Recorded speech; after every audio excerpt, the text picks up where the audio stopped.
Aloha! Aloha. It's a pleasure to be here. Thank you to Rita, her whole team, the STEM Center, and KCC. It's really a privilege and an honor, and I'm just very grateful for our partnership that you'll see has actually led to some of what I'm going to share with you today. So we kind of talked about emerging technology. I'm going to be talking about emerging technology within what I think is an emerging industry that we're calling green stormwater infrastructure. And so that'll all become a little bit clearer as we go along here. The title of today's presentation and workshop is really to meet emerging needs.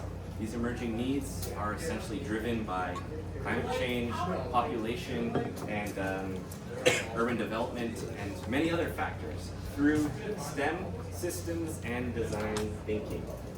This is to address issues and opportunities around distributed water security and management.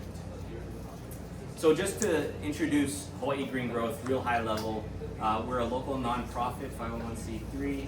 We are a small team, fewer than a dozen of us, mostly located at Burns Hall at the East West Center in UH Manoa. And we specialize in public and private partnerships, so we're a network-based organization where mutual trust is really important. It's really essential to our efforts to advance sustainable development and resiliency development at both policy level and in the field, on the ground, in our communities. Is anybody here familiar with the Aloha Plus Challenge or Aloha Plus goals? So these are Hawaii's sustainability development goals that we're trying to achieve by 2030.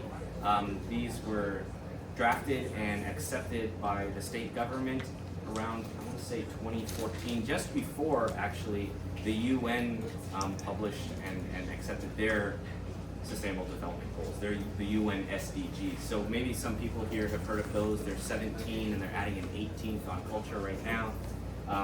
There's a lot of overlap between the two, but we like to say that Hawaii was before the UN on this regard, and we only have 6 categories, so it's maybe a little bit simpler. Today's topic is really focused on 3 of these: green workforce and education, you all, KCC, and smart sustainable communities. The, I guess, vocabulary around that these days is really about resiliency and emergency and disaster preparedness, planning and response, and then last but not least, natural resource management, specifically water. So here's kind of the high-level agenda.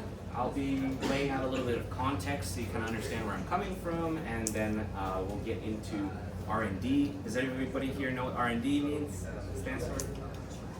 Research and development. Research and development, yes. So our R&D will take the form of research and drawing.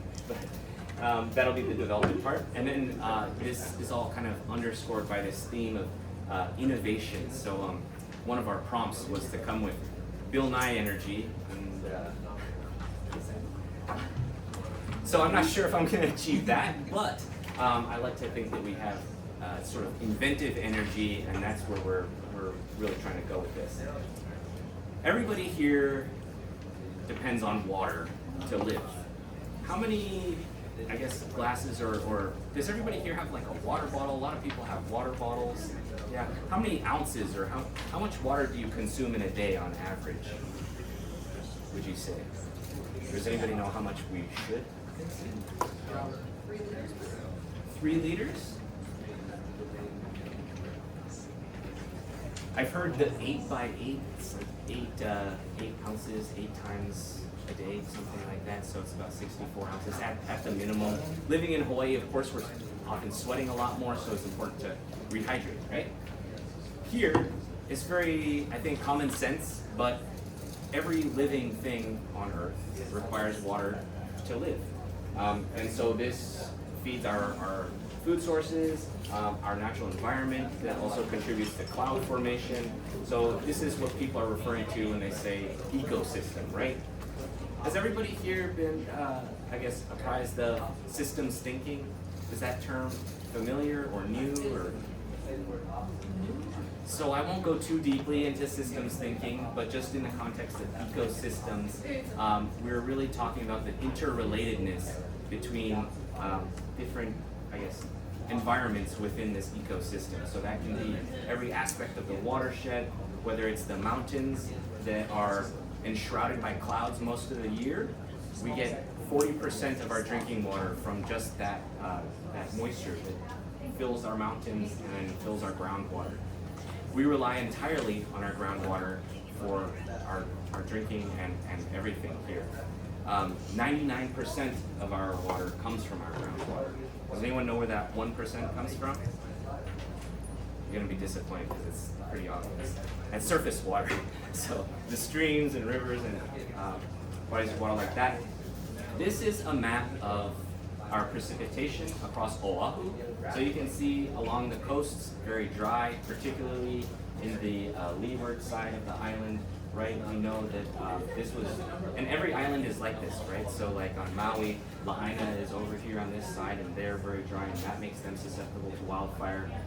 But this is really important, the mountains that are forested to protect. This is another illustration of system in process. So we have evapotranspiration, that's coming up from the trees, so they're sort of like steaming. They're contributing to cloud formation. We obviously need clouds to give us rain, and then that, we don't have snow on this island, but it feeds those mountains, as I mentioned before, goes into the ground, and then Board of Water Supply pumps that up. It's about 25 years old by the time they get to it. They treat it, they clean it, and remarkably, they're able to distribute it to all of us across Oahu, pretty much all of Oahu. Right after the Lahaina fire in August 2023 was the Mililani Mauka fire. This was also very concerning. Fortunately, I don't think there were as many fatalities, but this occurred in that forested area on top of the mountain. So this is forest that should not burn, it should not be dry. So that's important to prevent, because then you get mountains that look like this. And what kind of hazards? Does anybody know what kind of hazards present when this is what your mountainside looks like? Landslides, yeah. I mean, just imagine rain hitting that. It's just gonna, and then landslides not only threaten property, but you're also losing valuable topsoil, and that is nutrient-rich topsoil that is necessary to, well, I mean, keep the land together on a fundamental level, but also to grow foliage. This is kind of a before and after rendering of what our kind of Waikiki, the bottom of our watershed, looked like before and after development, or presently. So we're not out here trying to necessarily like reverse development, that's impossible. But to give you some context, they say that 30% of urban centers should have tree canopy. We're at, I think, just maybe the single digits. We're well below even, I think, 15%. So just planting trees, a lot of it is private landowners. They just don't want to maintain trees. They cut them down, and that is really bad for urban heat and other symptoms like that. The next map I'm going to be showing you after this one will be of the Alawai watershed, which Kapiolani Community College is inside of. But this is an area between Diamond Head and Punch Bowl, from the Ko'olau mountain tops, the ridge tops, all the way down to Waikiki, Ala Moana, the beaches. Some people will say the reefs too, so those nearshore habitats home to like Hawaiian monk seal, green sea turtles. This is just up here to show you what 4,500 acres of impervious surface area looks like. Everyone knows what impervious means? Impervious means that it cannot be perviated. It just means that it's like concrete or roof. Water cannot penetrate it. So impermeable is another way of saying that. Permeable, on the flip side, means that it is maybe porous, or it does in some way allow water to penetrate, infiltrate into the ground. That's what we're looking to achieve. 4,500 acres. This is on a microscopic level, kind of what the water cycle or system looks like. So when our homes, or the rooftops, get hit by rainwater, they run off into gutters, typically down downspouts, and you can see here they're coming down the impervious driveway, and they funnel into storm drains. Has everybody seen these around town somewhere? Yeah. So those are a reminder to the public that water going into this inlet goes directly into the ocean. And so that differs from like our sewage, our sewer system. That's a totally separate system. That water, that gray, black, brown water gets treated before it's released into the ocean. So in some ways, that's actually cleaner than our stormwater. This picks up all kinds of pollutants, not only from the rooftop, but also the street. It goes into our streams, and then every time there's a big rain event, the Hawaiʻi Canal makes on the news for this sort of soupy chocolate milk looking thing. So these are just the basic goals of our drop, or our project that we call Follow the Drop. Number one is to recharge our aquifers. As I said, we depend entirely on our aquifers, our groundwater for our drinking water. When you have that much impervious surface area, it's hard for water to penetrate naturally into the ground. Mitigate flood risk. So, you know, when there's so many smooth surfaces and nowhere else for water to go, when you have a big rain event, you have flood risk. And then brown water runoff. This is, like I said in the previous slide, when water collects all these pollutants, debris, and goes into our streams, canals, and ocean. Remedies to this are rain gardens, bioswales, rain barrels, all these things that we refer to as green stormwater infrastructure, or GSI. And this is very exciting because there's a lot of innovation already happening in this space. I think last year when I gave this presentation, I brought in this $10,000 gadget called an infiltrometer, and its only purpose is to measure how fast or how slow water infiltrates into the ground. I mean, there's a lot of investment in this. Here's the watershed I was referring to, KCC's kind of over here, this eastern border, if you will, sort of bisects the campus. 200,000 residents, and then we also know hundreds of thousands of tourists a year also coming through here. Super dense. It's the most urban dense watershed in the state, and also home to 11 or 12 neighborhoods, depending how you qualify those. But yeah, and then you have all these big institutions also in this watershed too. This is another view of the same watershed, but this is all of our waterways. So this is just to show that it's very intricate, but also that it's a mix of man-made and natural. So this is, does anybody know where St. Louis School is? Chaminade University on Waialae. So if you go if you're going from Waialae up into campus, there's a little bridge. You might not even notice. You drive over it, there's a stream underneath it. That's the Palolo stream. This is down the hill. This is that stream. And just during a cleanup, I thought this was remarkable. I saw upstream, you have this super urban with the graffiti and everything. I mean, this does not look conducive to life, right? You cannot have fish or anything really living in that. And then it transitions into this natural waterway. So I just thought that was really remarkable.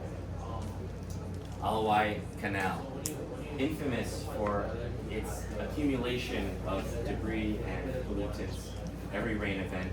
This is just earlier this year, and we can anticipate more of this with every rain event. This is just a video that I sort of put together based on news reports of that, just to give you a really, I guess, tangible appreciation for rain events and their causes.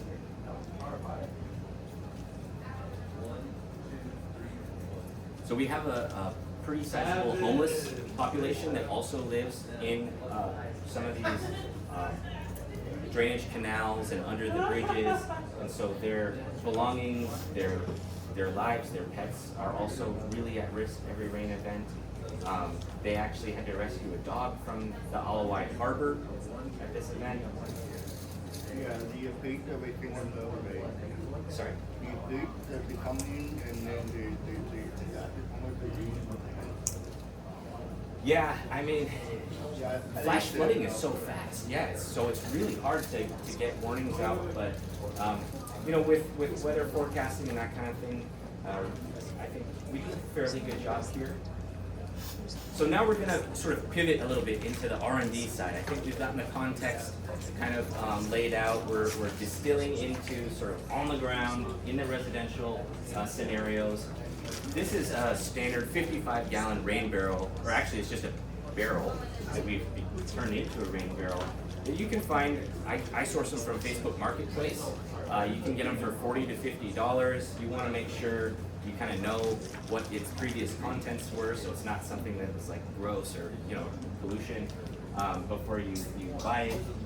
And then we buy these kits from an online wholesaler called Earth Minded because I like their design because they're inserted into the side of the downspout, and then that diverts the water, a portion of it, into the rain barrel. It's fully enclosed, no risk of mosquitoes. Other setups, they'll just cut the downspout and then have it empty directly into a hole on top. The overflow is less well managed in that setup. So this is also a picture of Mr. Ryan Lambert, who's a KCC student. He was my summer intern earlier this year, and helps me with a couple of these installations. I want to give you a sense of the scope of this industry, if you will. Another nonprofit that we work closely with named Malama Manalua got a grant to install rain barrels, rain gardens, and trees for residents across Oahu. And then when they put out the applications for residents to apply for that service, they got over 2,500 across the state. That was earlier this January through March. They were nervous about getting even like a dozen applications. And this, you can see the distribution across the island is pretty equitable, right? And that's just one program. So here, now we're seeing some of the challenges that are unique to a super urban watershed like ours, where space is very limited. You can see this was a home that applied for a rain barrel, and I went to fulfill that order, but they just couldn't accommodate it. You see how narrow this walkway is? It wouldn't safely accommodate just this little rain barrel with less than 4 square feet footprint. Same thing over here. You can see what we're getting at as far as the space to accommodate barrels. Rain barrels, they collect water efficiently and they're good for that simple purpose, but that water is untreated. It is not suitable for watering edible plants, for example. So we want to think about a catchment system that addresses that. Just imagine, you have your rainwater that you're collecting coming off of a roof like this. It's not going to be very appealing. I'll also add that a lot of our clients, they like the rain barrel idea for emergency preparedness. So even if you cannot drink it just straight up like that, if the power goes out, you can flush your toilets with it and perhaps even bathe with it, but it's there. Third issue is that these are very utilitarian or industrial looking. If you're in like a homeowner association setting, good luck getting this approved to install like in front or in a visible area of your property.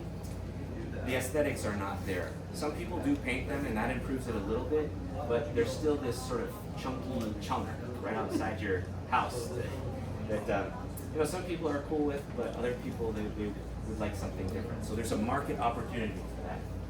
This chart shows the popularity of GSI, and I'll only really home in on 2 of them. On the left you have rain catchment, that's rain barrels essentially. Super popular as signified by the red column there, and their potential capture is relatively low. So if you think about like an impervious surface area like a driveway, the best thing to do there is to replace it with permeable pavement. So maybe some of you have seen the crisscross style, or even those big like lava rock pavers with grass in between them. Those are all very efficient ways of diverting that rainwater or intercepting it before it reaches the storm drain system, but they're very expensive, and so their popularity is much lower compared to rain catchment. So we see this as low-hanging fruit, but with enough investment and political will in some cases, if we're talking about like requirements, building regulations, permeable pavement can be more widespread. So now we're getting into what we're calling our bio-catchment design challenge. We're going to officially launch this next fall after we get DOE standards alignment and hopefully PDE free credit, all this kind of stuff to extend it island-wide to all students. And I'll just be upfront, I have some high expectations for STEM students at KCC. We'll be there every step of the way to help and support. We're not reinventing anything necessarily, but we're iterating on some existing concepts. This is called a storm garden, G-U-A-R-D-E-N is their brand, I like it.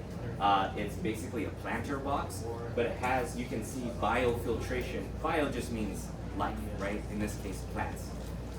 That will naturally filter that rainwater coming into, because this is proprietary, I don't know what's underneath here, but I think it offers a good model.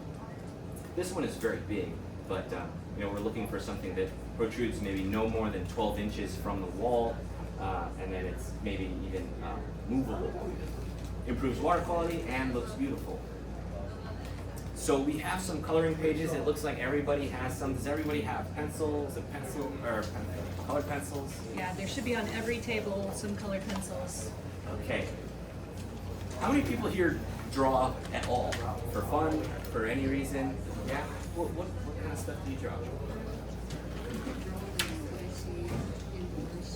Oh, okay. So for more like an artistic approach. Yeah. Okay. I saw a hand go up over here. Yeah, I like to draw. Well, right now I'm on that paper, so yeah. Draw graphs. Okay, so function diagram. I like to doodle too. I used to draw a lot of comic books and Marvel.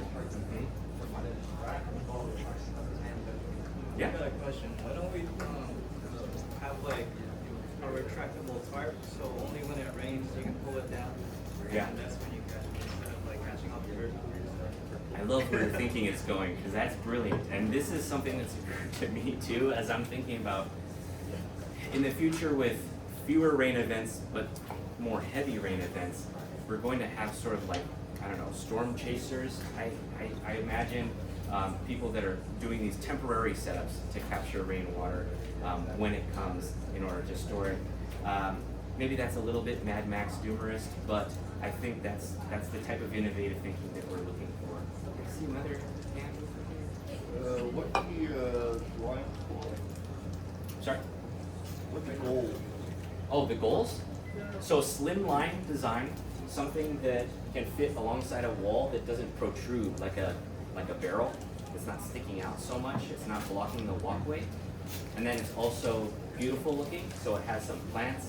Just the blue barrel is very plain, it's not very inspiring. And then to improve the water quality. So a lot of plants have pollutant, sort of scrubbing or filtration properties. And so that's something that we want to incorporate into this design. This illustration is just an example of what some people might call like a technical design. When you look at like mechanical engineer drawings or architecture drawings, they are straight lines. They show how long each line is and what it represents, the ratios, also the different features on the landscape. So everything is labeled, and it gives you all the information you need to know about the model that you're trying to depict so that you can go from drawing to the build. These are just some more examples. I'm actually going to give you all a few minutes, maybe like 5-10 minutes to get on your phones, get on your computers, and do a little bit of your own research before you get into your drawing, because I've only shown you a few examples, and I know there's some more out there. I don't want you to think just the examples here and recreating those. I've heard some people say, oh, we could just reformat the downspout altogether, zigzag it into this hydroponics sort of flow system that filters water and then it comes out that way. Just nothing's off the table. I see some people are starting to draw, so I appreciate that enthusiasm. Just a couple more examples. How to draw basic shapes. 5-gallon bucket is about 12 inches wide. They're very flexible or easy to work with. Most adults can carry a 5-gallon bucket or 2. And I wanted to show you this picture too. I did this presentation at HPU a couple of weeks ago, and I did not give them time to research, so I tried to learn from that experience to give you all a little bit better chance. But I just thought this was remarkable. This young lady, she's not from here, but she drew a system that she said she has at her family's house. So I thought that was worth sharing with you all.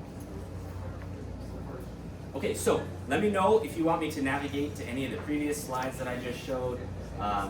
These are QR codes to, if you don't have your computer and all you have is your phone, you can access some of these QR codes. This one has listing of plants that you might consider for your catchment system. It should tell you what some of its properties are. And I don't know, you can test this if you're able to open this in Canva, if you prefer to do it in Canva versus on the coloring sheet. But personally, I haven't drawn anything since I was in maybe, I don't know, middle school. But now that I'm working with people like Lauren Roth, who I think some of you probably heard from last week, I'm seeing a lot of drawings.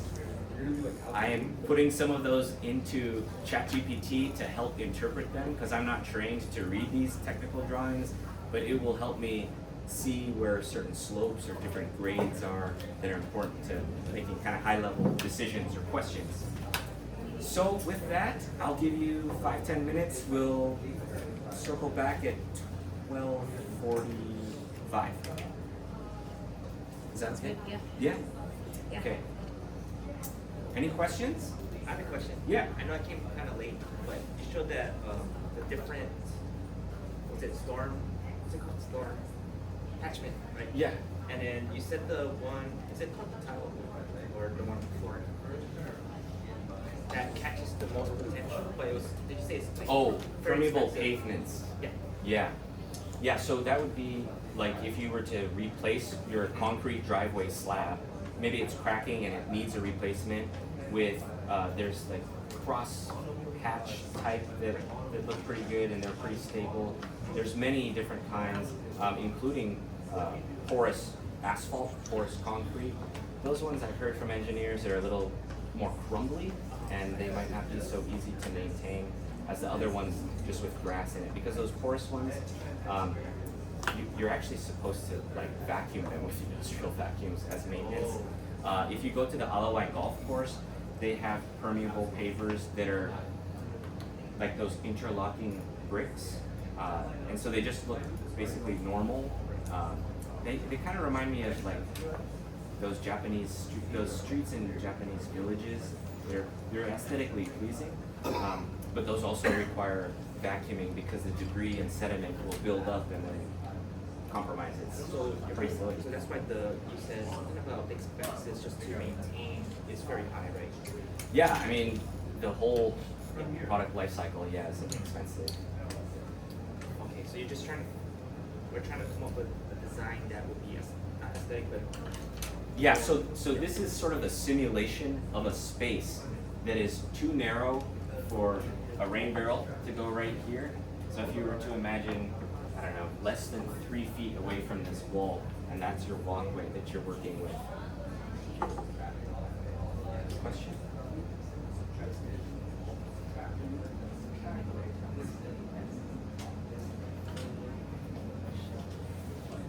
Maybe I'll walk around.